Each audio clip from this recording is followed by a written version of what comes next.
So I use music as a tool to achieve non-musical goals. So I'm not really here to help my clients learn how to sing better or play an instrument better or do anything like that. My job is to help, people learn to walk better, learn to speak clearer, using music as my tool to help them.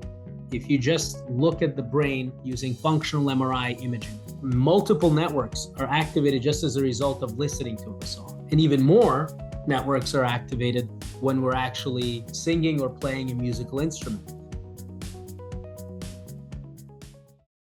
There's a lot of good research on how music can help with walking, help with talking. If somebody had a stroke, they may walk with what's called a 3-point gait. What I would do then is I would provide a strong beat, which then they would entrain to, and then before long they would be walking with a step, boom, boom, cane, or they'd be going cane, step, cane, step.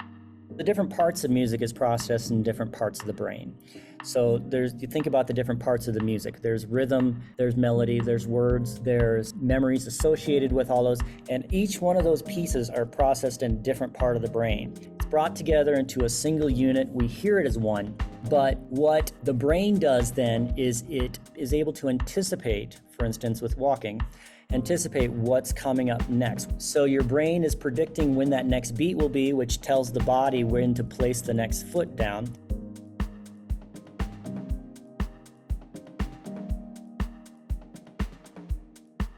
So that could be you being in a bad mood and putting on music that you enjoy on Spotify and just feeling a bit better after a song or two that you enjoy. You could use music to exercise more efficiently and to motivate yourself to do it regularly. I'm preparing for my next 5K and I'm trying to be more efficient about my steps. I'm targeting shorter strides as a result of the music that I hear. And that's enabling me to be more efficient in preparing for my 5K. There's a technique called the ISO principle. Basically, it's starting where you are and then slowly entraining to where you want to go. So if you are really pepped up and you want to go to sleep, you would maybe create a playlist of 8 or 9 songs that start fast, and then the next one's a little slower, and the next one's a little slower, and a little slower.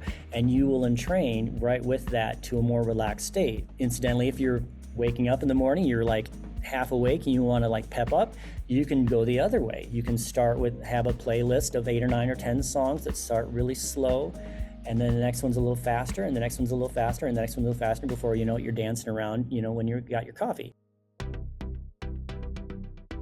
You can use music like learning a new instrument at any age to challenge yourself and to build new connections in the brain, which can build what we call, in my field, cognitive reserve, but also motor reserve, so that in the face of getting older, when connections do break down, that's normally what happens, and it happens at a much faster rate in diseases like Parkinson's disease and Alzheimer's disease that so many of us are scared of as we get older.